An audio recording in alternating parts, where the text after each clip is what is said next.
നമസ്കാരം. ട്രംപ് വീണ്ടും ലോകവേദിയിൽ വിവാദങ്ങൾ സൃഷ്ടിക്കുന്ന സമയത്ത് ഇന്ത്യയുടെ വിദേശ നയങ്ങൾ വലിയ പരീക്ഷണ ഘട്ടത്തിലേക്ക് കടക്കുകയാണ്. പ്രത്യേകിച്ച് റഷ്യൻ ക്രൂഡ് ഓയിൽ വാങ്ങുന്നതുമായി ബന്ധപ്പെട്ടുള്ള വിഷയത്തിൽ ഇന്ത്യ ട്രംപിന്റെ എതിർപ്പിനെ അവഗണിച്ച് സ്വന്തം നിലപാട് ഉറച്ചു പിടിക്കുന്നതോടെ നിരവധി പ്രത്യാഘാതങ്ങൾ നേരിടുന്നു. എന്നാൽ ഈ പ്രത്യാഘാതങ്ങൾ ഇന്ത്യയുടെ താൽപര്യങ്ങൾ സംരക്ഷിക്കാൻ വേണ്ടി പ്രധാനമന്ത്രി നരേന്ദ്രമോദി എടുത്ത ധീരമായ നീക്കങ്ങൾ മാത്രമാണെന്നതിൽ യാതൊരു സംശയവുമില്ല. യുദ്ധത്തിനു ശേഷം റഷ്യൻ എണ്ണ വില കുറഞ്ഞപ്പോൾ ഇന്ത്യയുടെ എണ്ണ ആവശ്യങ്ങൾ നിറവേറ്റുന്നതിന് റഷ്യ പ്രധാന പങ്കാളിയായി. അമേരിക്കയും പാശ്ചാത്യ രാജ്യങ്ങളും റഷ്യക്കെതിരെ വിലക്കുകൾ ഏർപ്പെടുത്തിയപ്പോൾ പോലും മോദി സർക്കാർ ദേശത്തിന്റെ ഇന്ധന സുരക്ഷയെ മുൻനിർത്തി റഷ്യൻ എണ്ണ ഇറക്കുമതി തുടരുകയായിരുന്നു. ഇതുകൊണ്ട് ഇന്ത്യക്ക് വില കുറഞ്ഞ എണ്ണ ലഭിക്കുകയും ജനങ്ങളുടെ സാമ്പത്തിക ഭാരം കുറയുകയും ചെയ്തു. റഷ്യയിൽ നിന്നുള്ള ക്രൂഡ് ഓയിൽ ഇറക്കുമതി നിർത്തിവെക്കണമെന്ന ആവശ്യം നിരന്തരം ശക്തമാക്കുകയാണ് American president Donald Trump.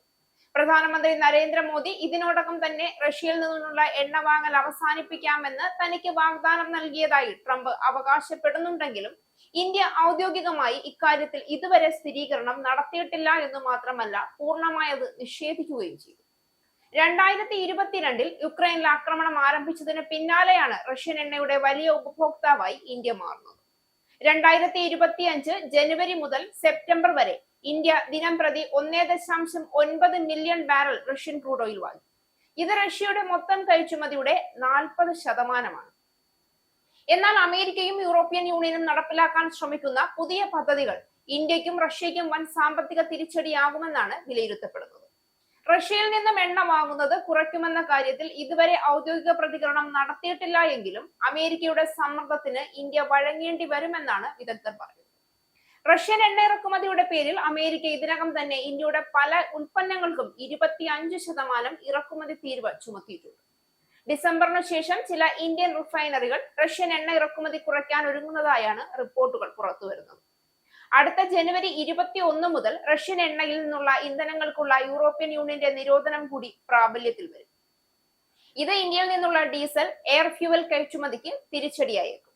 Reliance, Nayara പോലുള്ള ഇന്ത്യയിലെ വലിയ സ്വകാര്യ റിഫൈനറികൾ റഷ്യൻ എണ്ണയെയാണ് പ്രധാനമായും ആശ്രയിക്കുന്നത്. പ്രത്യേകിച്ച് നയാരയുടെ വഡിനാർ റിഫൈനറി പൂർണ്ണമായും റഷ്യൻ എണ്ണയിലാണ് പ്രവർത്തിക്കുന്നത്. ഈ റിഫൈനറിക്ക് ഇതിനകം തന്നെ യൂറോപ്പും ബ്രിട്ടനും ഏർപ്പെടുത്തിയ ഉപരോധങ്ങൾ കാരണം പ്രവർത്തനശേഷി കുറയ്ക്കേണ്ടി വന്നിട്ടുണ്ട്. ഇന്ത്യ റഷ്യൻ എണ്ണ വാങ്ങൽ കുറച്ചാൽ അതിന്റെ പങ്ക് ചൈന ഏറ്റെടുക്കാൻ സാധ്യതയുണ്ട്. ചൈന ഇപ്പോഴും റഷ്യയുടെ ഏറ്റവും വലിയ എണ്ണ ഉപഭോക്താവാണ്. ദിനം പ്രതി 2.1 മില്യൺ ബാരലാണ് അവർ വാങ്ങുന്നത്. എന്നാൽ ചൈന സാധാരണയായി ഒരു രാജ്യത്തിൽ നിന്നുള്ള ഇറക്കുമതി 20% മുകളിൽ മീതെ കൂട്ടാറില്ല.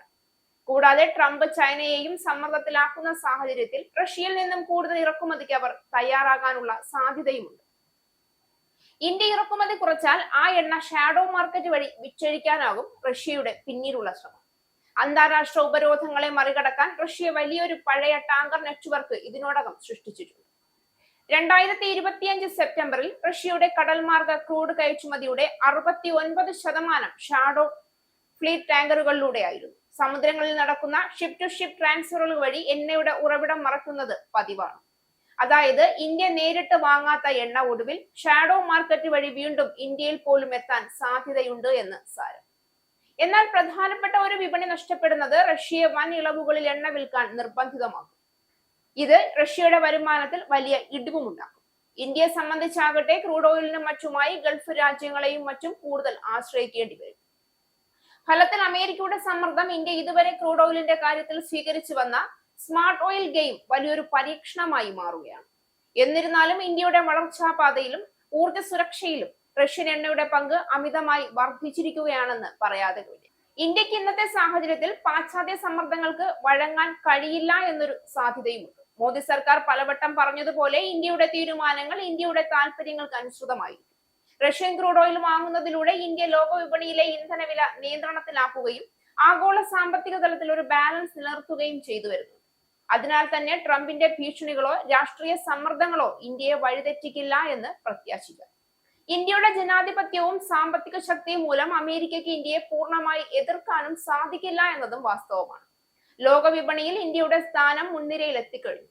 ലോകത്തിലെ ഏറ്റവും വലിയ ജനാധിപത്യ രാജ്യവും വേഗത്തിൽ വളരുന്ന വിപണിയുമായ ഇന്ത്യയെ അവഗണിക്കുന്നത് അമേരിക്കയ്ക്ക് തന്നെ നഷ്ടമാണ്.